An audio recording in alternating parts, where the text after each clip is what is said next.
Hi everyone, welcome to the Deep Sexuality Masterclass. Yeah, so welcome lovers. This is a really important topic and it ties into all the other topics that I talk about, because how we do relationships in one place is how we do relationships across the board, how we connect. Yeah, and so this is and so if you're watching, please show up and say hi. Please, hi Frankie, show up and say hi. At the end, we're going to have a chance to win a one-on-one week intensive with me. It's really exciting. It's a really good opportunity to go deep. Hi Juliana. The way that we have a chance to win this one-on-one week intensive is participating. Ask questions. You know, this is your chance to be interactive, to ask questions, to get your needs met. So show up, ask questions, say hi. If you're watching this on replay, post your questions and hashtag replay, and I'll announce the winner the Monday after Thanksgiving. Hi Michael, hi Evan. Greetings from Belize. So lovely to have people from all over the world to join. Again, comment, ask questions. This is really beautiful. And if you haven't watched my masterclass, it's a 3-day deep masterclass into attachment styles called Breaking the Anxious Avoidant Trap.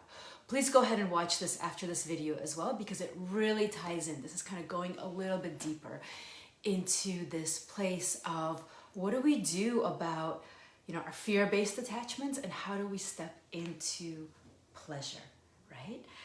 So we're gonna really dive deep and talk about what is fear-based attachment, how it shows up in sexuality. Hi Yossi, good to see you, good to have you.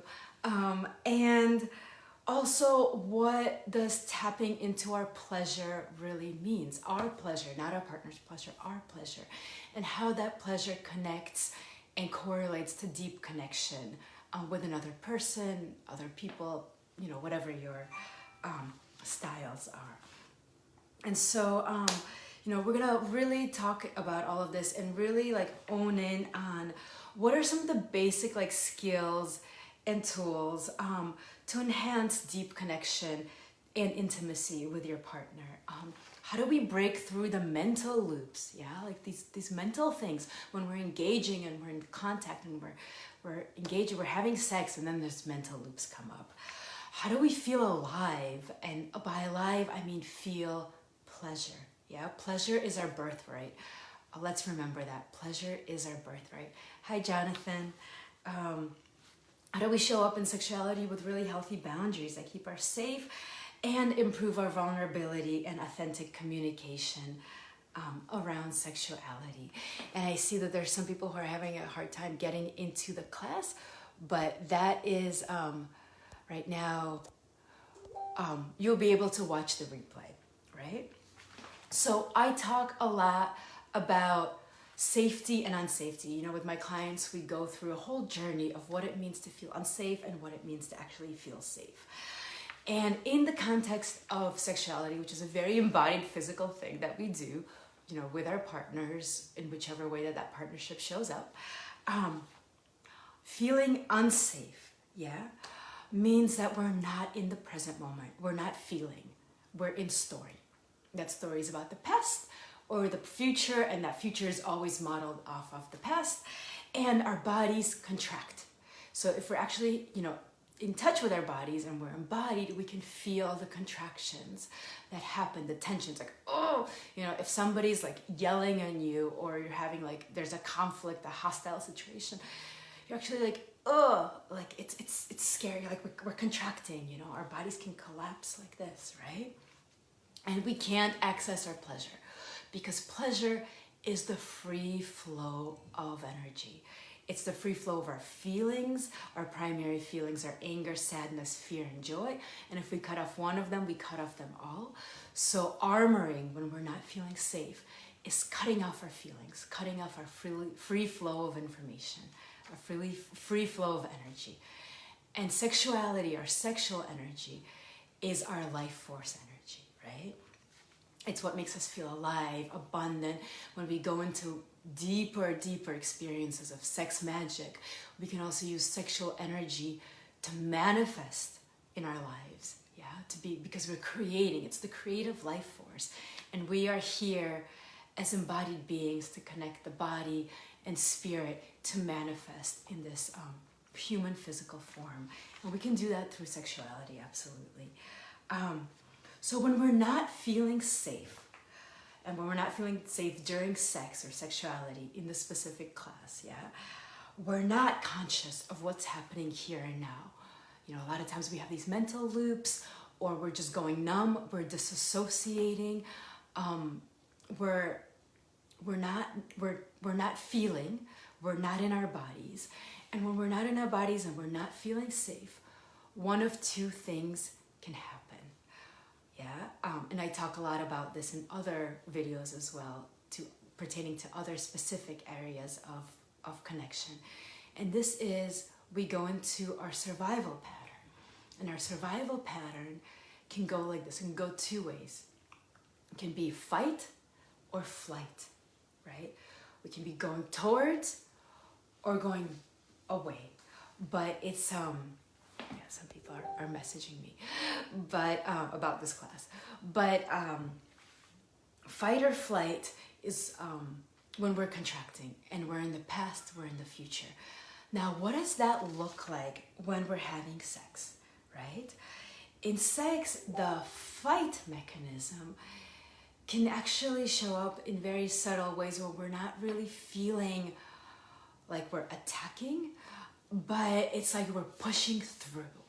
You know, it's like sometimes in sexuality, the fight mechanism can feel almost like, it's subtle, but there's this tinge of like, it's kind of like pornographic a little bit, like we're acting out a scene in a movie. Like it's not really, we're not really connected to that experience, but it's like we're acting out. It's like if somebody's watching us, right? Who can relate to that? Can anybody relate to that?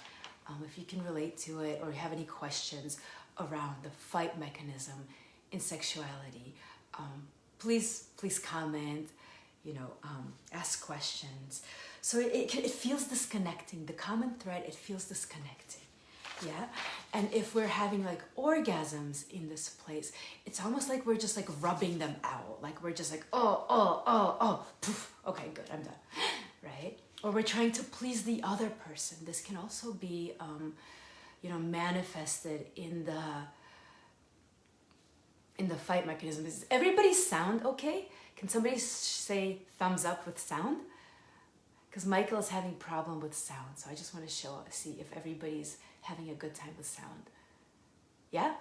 Okay, wonderful. Good time with sound. So Michael, if you're having a bad sound, don't worry, you will get the replay. Don't worry. Jonathan said, I also experienced it and heard it as well, but you can hear me now. Wonderful. So in the fight mechanism, it seems like we're just like pushing through, like we're rubbing through, like we want to, lip reading. It's like we want to just get to this orgasm place, or we're acting out a scene in a movie, or we're just trying to please the other person, but we're not really connected to ourselves.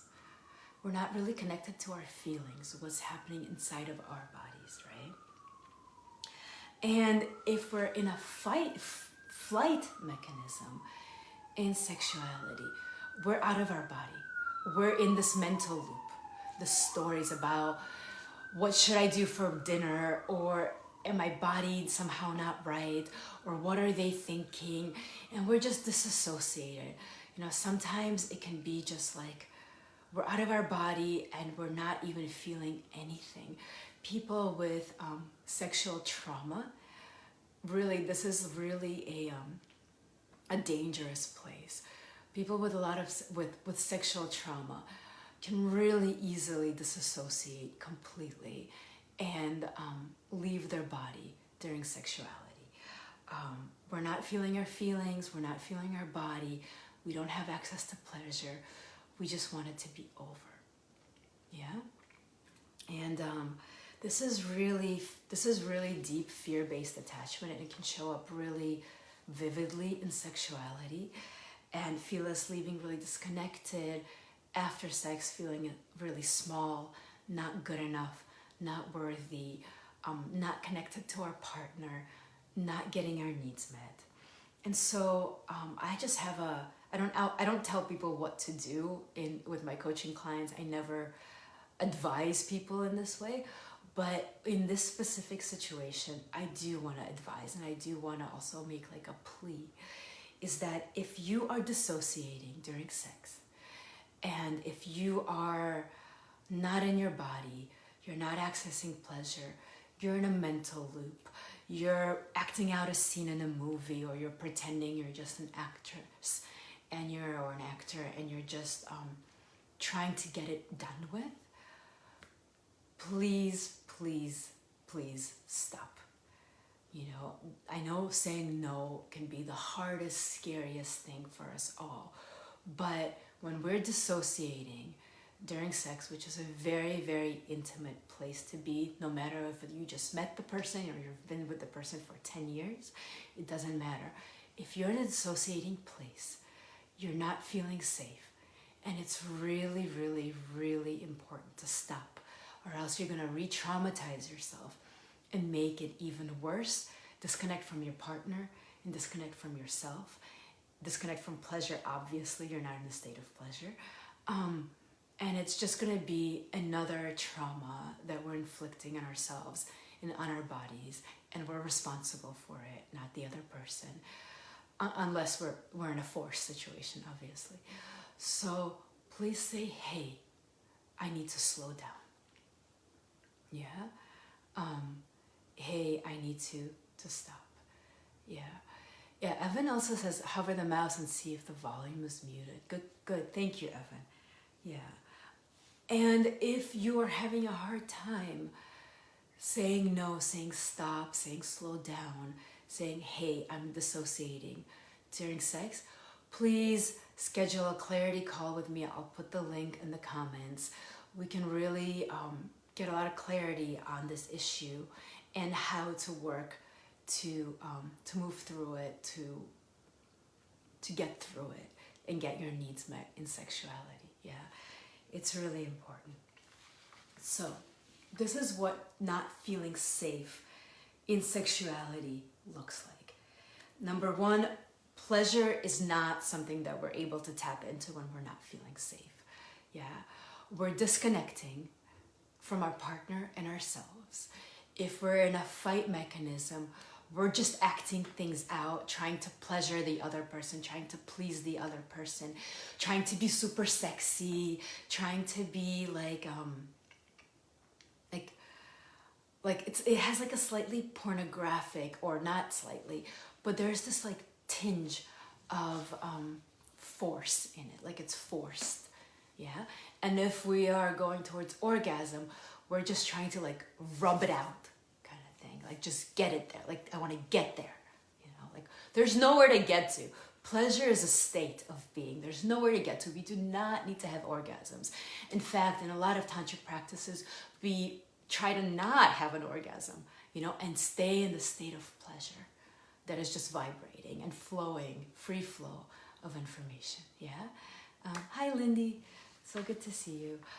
So that's not feeling safe. And if you're not feeling safe, please slow down. Please say stop. Please say, I'm not feeling safe. It's not about you. It's about me. I'm not feeling safe.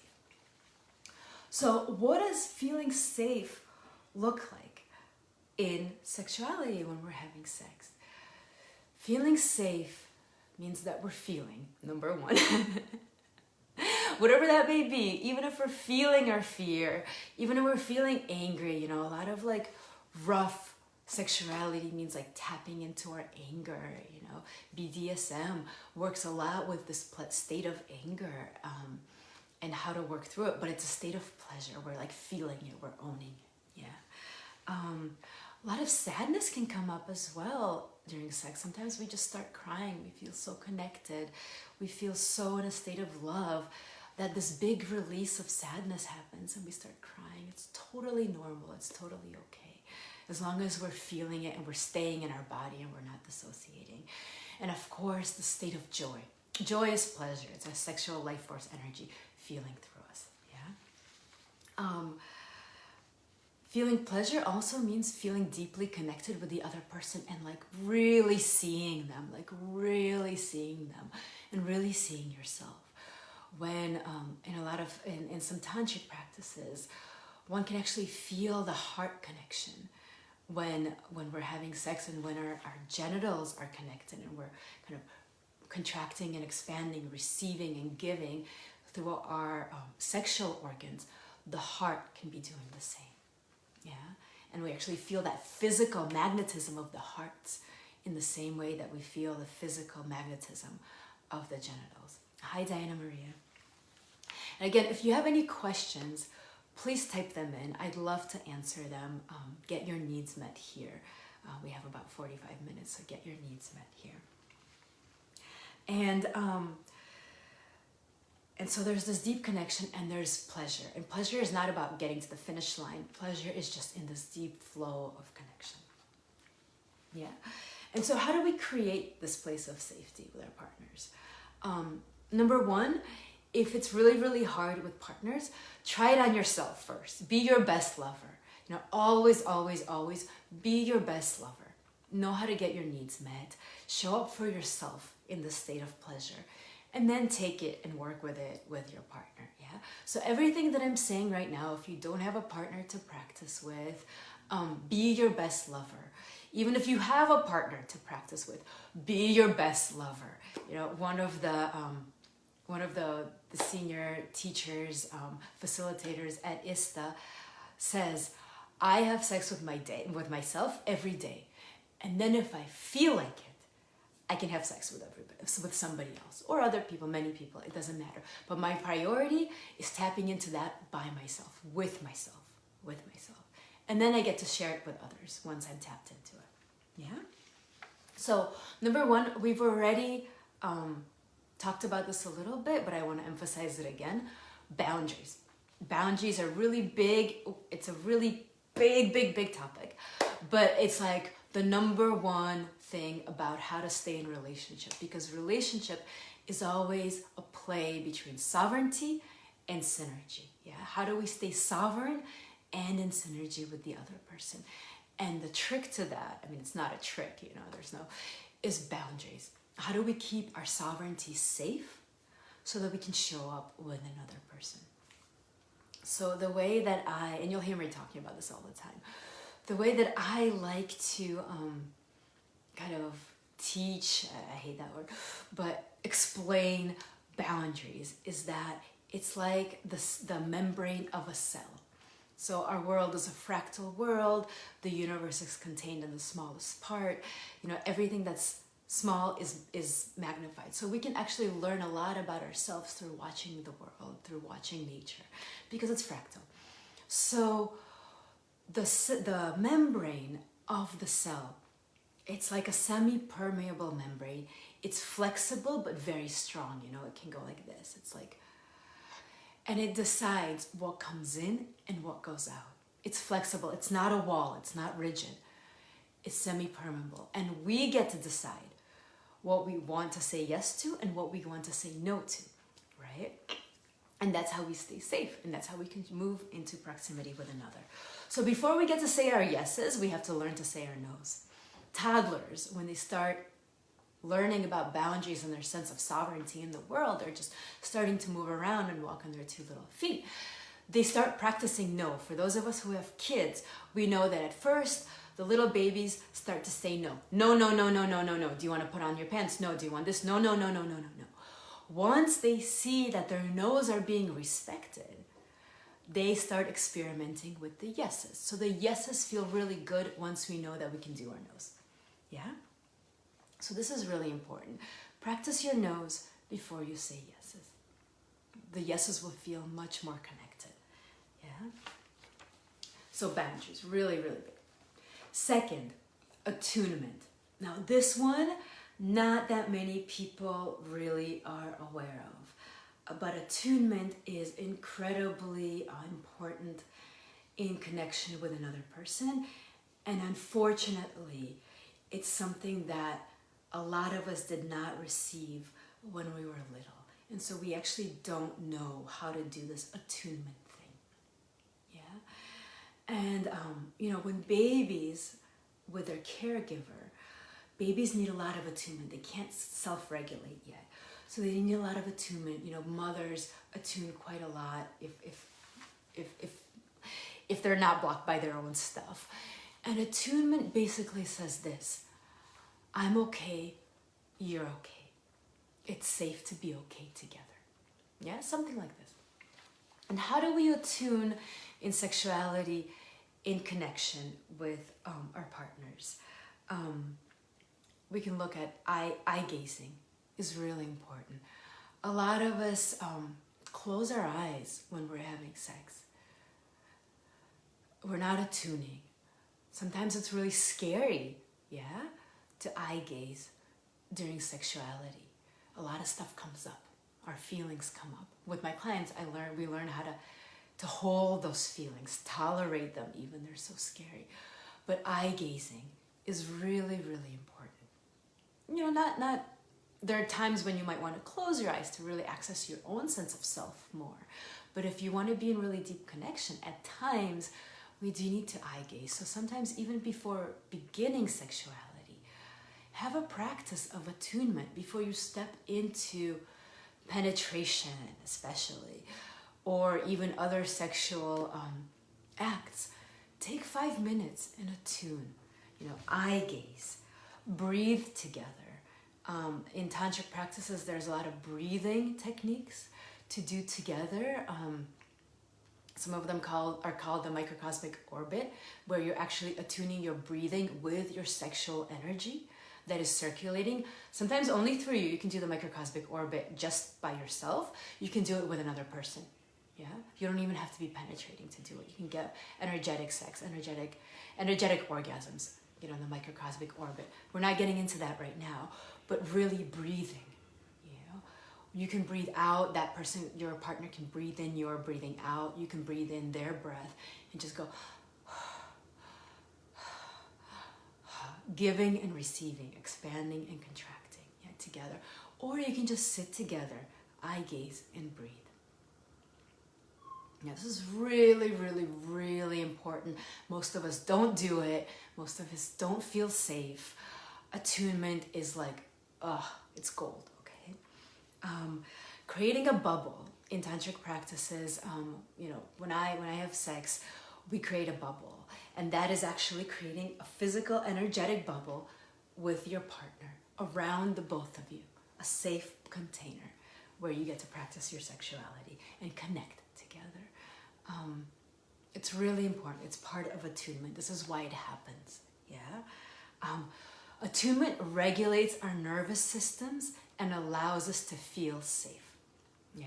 Does anybody have any questions? Please type in your questions. If something didn't click or this whole bubble thing is really weird, ask questions.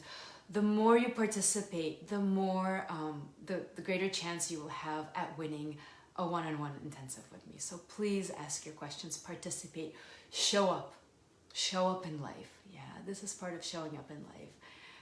90% of everything is just showing up and being in the present moment. Yeah. Evan, thank you. Evan asked the question, what about when your partners and your own sensuality don't line up? Like they don't connect on the same thing that arouse you? So this is really a good question. And I would say that whenever we are in a place, and I'm not saying you're doing this now, but whenever we're in a place of something's not happening for that other person, like that other person's not doing it right, we're not feeling our feelings because we're in a state of they have to change for me to feel good. And that's taking our power away. That's giving our power away on a silver platter. And I'll talk more about this after I go through, but I'll talk about more in a little bit. Amelia says, is there any way to practice attunement when breathing exercises are triggering for one partner? Absolutely, Amelia. I'm going to answer that after I read the other questions. Frankie, I will DM you with my question. Wonderful, but I'm not going to be able to answer it live. And Gwen says, eye contact helped me so much for me to feel safe. Wonderful. Thank you so much, Gwen, for presencing that. So Amelia, when breathing exercises are triggering for one partner, it's okay to eye gaze, to hold hands, to create a bubble. We don't want to trigger. but we do want to make each other feel safe. So obviously, don't do breathing. We can hop on a clarity call, and then, if we work together or at a partner place, we can really figure out how to attune properly without it feeling unsafe. But eye gazing, just hand holding, creating the bubble, a lot of ways to feel safe. Juliana, is it possible to describe a basic breathing technique we can begin to work with from the microcosmic orbit? Yes, you're welcome, Amelia. Yeah, so the microcosmic orbit is a little bit deeper than attunement because it's about flowing our sexual energies together to create a circuit where one person is, and I can have a different talk on that, or we can, if we work together, we can practice that in partnership. But it is basically where one person is in a feminine energy and the other person is in a masculine energy. And I know that some people may get triggered by these terms because of gender identity. And I just want to say that your sex, your gender, and your sexuality are completely different things, right? You can identify as a woman. Your sex is kind of your physical presentation. So you can identify as a woman, have, your sex be male, and your sexuality is whatever you choose, because we all have our feminine energy and our masculine energy flowing through us.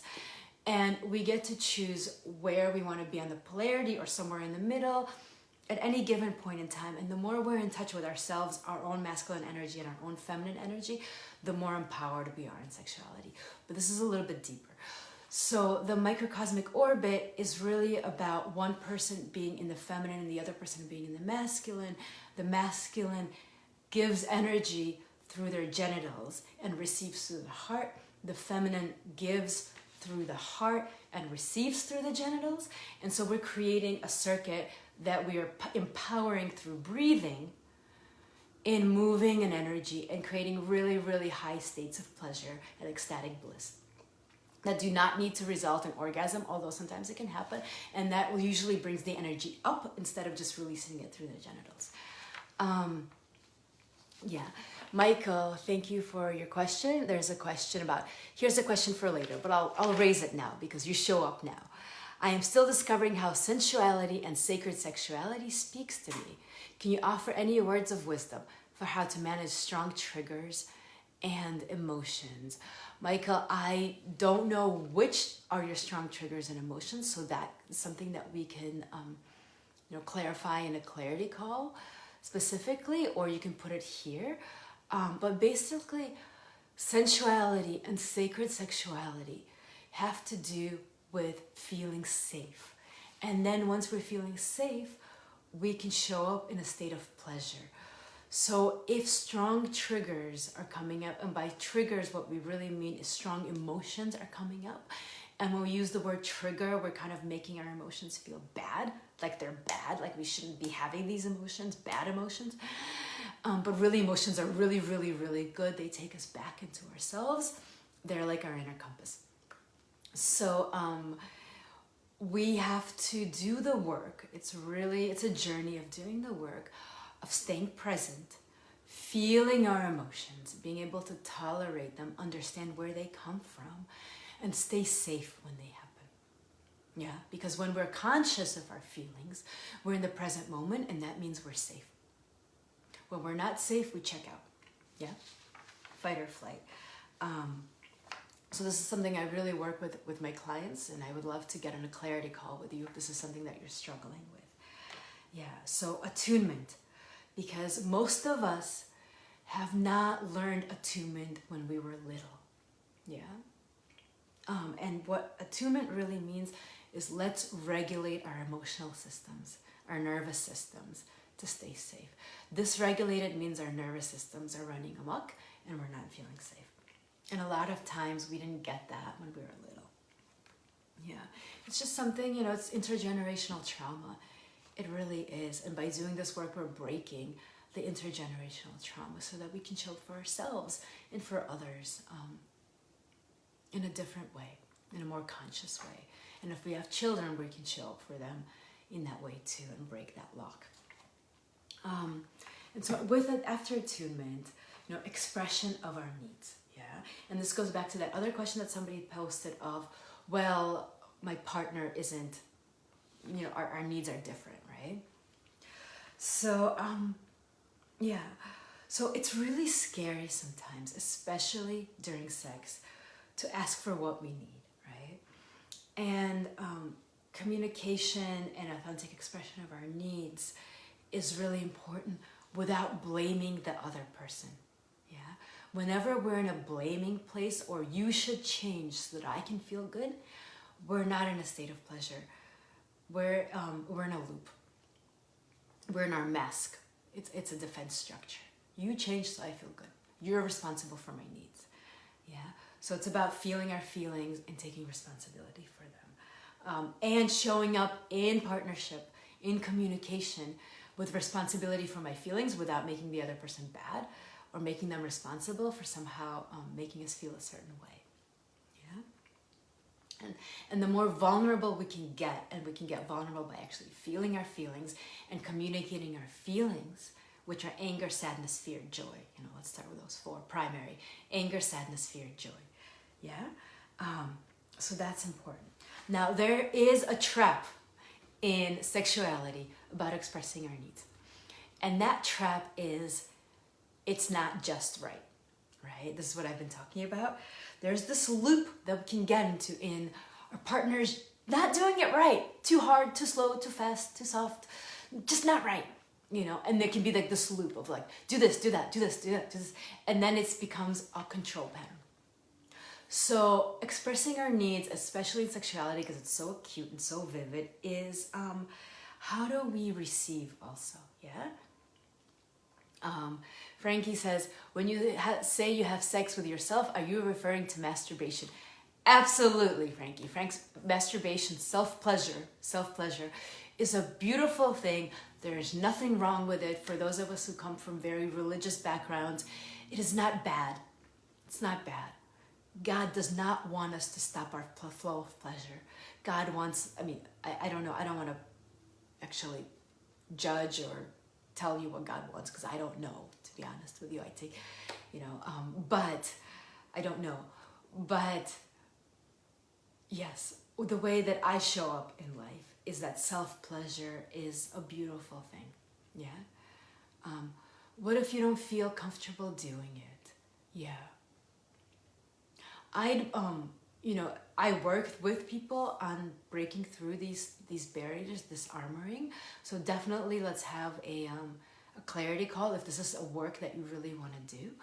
But what I would start out with is journaling why it doesn't feel good. And then, touch yourself in other ways. Pleasure is just not about genitals, Like stroking your neck is giving yourself love. It's self-love. It's self-pleasure. What feels good to you? Giving yourself a hug, touching your ears, touching your face, caressing yourself softly. How would you want your lover to touch you? How would you want your lover to show up for you? And try that on yourself. It does not need to be genital for it to be pleasurable. We can orgasm. This can lead to orgasm. Paraplegic or quadriplegic people who have physical limitations on feeling can orgasm through completely other ways than genital. It's not necessary. But explore this part of you. I would be happy to work with you on this as well, Frankie. Thank you for such a vulnerable and authentic comment. Thank you. Yeah. So the loop of they're not doing it right is a trap. That's a control pattern that brings us back into our mask of they are responsible. And the road to break through that has 3 components to it: breath, sound, and movement. Okay? Breath, sound, and movement takes us back into our body and into places of pleasure. So I know that this can actually be very, very vulnerable and very, very scary for a lot of people to show up with sound, with breath, with movement. It can be triggering even. But, you know, practice that, and practice that by yourself if that's really difficult in partnership as well. Again, be your best lover, right? And breath, sound, and movement embody us. They bring us back into our body, and they tap into our life force energy. We become embodied, we feel our feelings. Now, again, breath, sound, and movement, it's not to say, okay, now I'm going to be a porn star. Now I'm going to act something out. That takes us back into that unsafe place of fight, right? How do we authentically do it? How do we feel? Hi, Carrie. Michael Spence says, I am loving your peace and attunement. What other tools are good for practicing attunement? So attunement is a really, it could be like a 3-month container in itself. In fact, I do attunement with my clients every time, every session. I do attunement with my clients because it's so important. In the beginning of every session, we attune. And for clients who need more attunement, we attune throughout the session, right? Attunement is a really beautiful thing that I, as a practitioner, can support my clients in, because sometimes we just didn't get it as a child, and it's like the glue of relationships, right? So, so that's kind of a really good question, Michael. Yeah, it's something that I can do a lot more of. And then finally, aftercare. You know, this is, again, something that's really not talked about. It's so vital for us to feel safe if we know we're going to get aftercare. So it's really important to talk about before engaging in a sexual act, and also afterwards if you feel like you couldn't do it in the beginning. What do you need afterwards? Yeah, communicate that. What does aftercare look like to you? Does it mean just cuddling afterwards and just being together and just like not rolling over and going to sleep, but like holding each other? If you don't live together, does it mean like a phone call the next day or a check-in, right? Even if it's somebody you just met that day, do you need a check-in to feel safe? It doesn't need to have anything behind it. It can just be the check-in. Hey, I had a really lovely time yesterday. How are you doing? That's it, right? Honoring what happened, feeling safe, feeling like you're not just going to be abandoned. And if this abandonment place is really deep, let's explore that. You know, what do we really need in aftercare, and what do we really need to engage in sexuality to feel safe around the abandonment, right? So this is kind of the map. Of course, practicing it is really difficult, and I work quite a lot with my clients on and doing this, and in showing up in places of safety in relationship. How do we stay safe to show up with our life force energy in a state of pleasure? Now, sexuality is this thing, right? There's 3 building blocks, and this is like higher levels of consciousness. This is more advanced, but sexuality in the foundation is safety. We can't go anywhere unless we're feeling safe. Above that, pleasure, state of pleasure. Yeah. Gwen says, I love aftercare. It saved me from retrials. Yeah, from retrauma. Thank you, Gwen. Yeah. So we have safety. On top of safety, we can build pleasure and states of pleasure for ourselves and our partner, but really we're responsible for ourselves. And on top of pleasure, magic, sex magic, it's called. Manifestation, creation, creating life on purpose, tapping to our life force energy, which is pleasure, to create, to manifest our life the way that we want to. So this is really like the tantric way, right? Yeah. So if sexuality, if feeling safe or feeling pleasure, you know, is something that you are having trouble with, you're struggling with in your relationships, or you want to get to access your pleasure, your sense of sovereignty, your life force energy, you know, pleasure is our birthright, you know.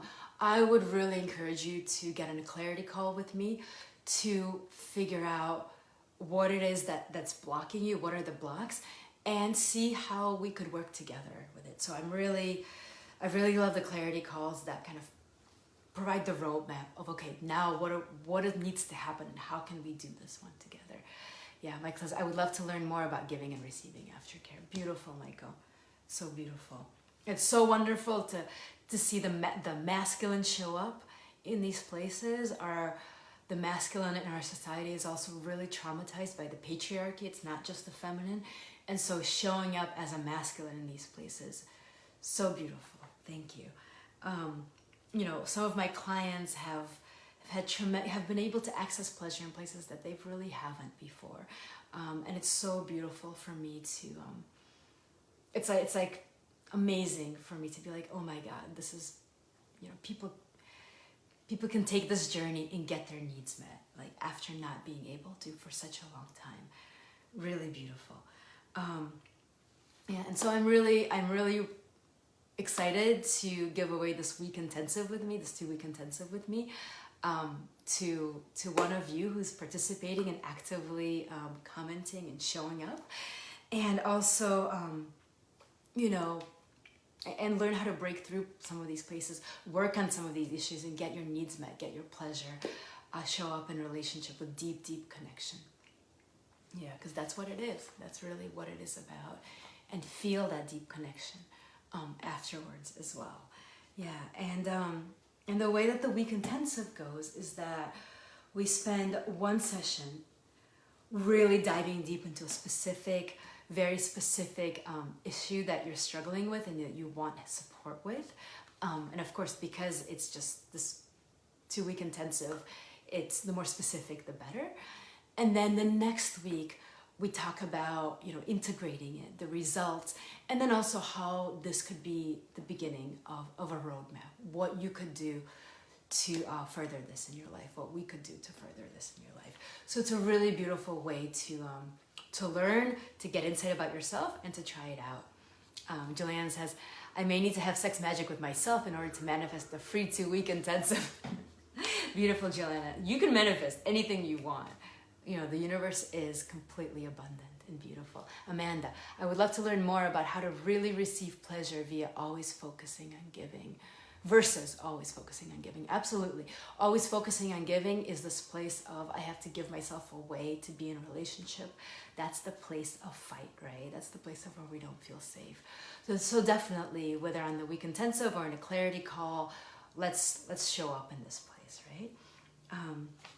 So that's about it. It's again, how we do sexuality is how we show up in relationships in general. It's how we show up in all the relationships in our lives, really. How we do one is how we do another. How we do the client-practitioner relationship is really, that's the relationship where all of this stuff gets worked out. Obviously not the sexuality stuff. It's a completely safe container. There's zero chance of that ever happening, obviously. And it's a no-touch container in terms of sexuality, nothing. But the relationship between the client and practitioner is really important in opening up some of these portals of fear, of vulnerability, of authenticity, of showing up, of feeling our feelings, right? And then we can apply them in our sexuality elsewhere. So that is the masterclass. Thank you so much, everybody, for watching, for showing up for yourself, for asking really vulnerable questions, really hard questions. About what it means to show up for myself and receive pleasure instead of showing up for the other person, giving myself away to be in relationship, to be in connection. You're very welcome, Yossi. It's so good to have you here as well. You're welcome, Amelia. So beautiful. All right, beloveds. That is all. I want to leave you with just the final message that pleasure is your birthright. You are beautiful, sovereign beings, worthy of all the love in the world. Yeah, and creation is yours to manifest. Yeah, and all of these blocks that we have, they're just the wounded child blocks. They don't define us. They don't. Sometimes they run the show, obviously, which is why we're here. But they are not who we are. They're just a part of who we are, and they deserve love as well, right? We're not trying to get rid of them. It's just a part of who we are, but becoming conscious of that part and understanding how that part, manifests in our lives allows us to make different choices And that's pretty much the journey. All right. Bye. Thank you, everybody.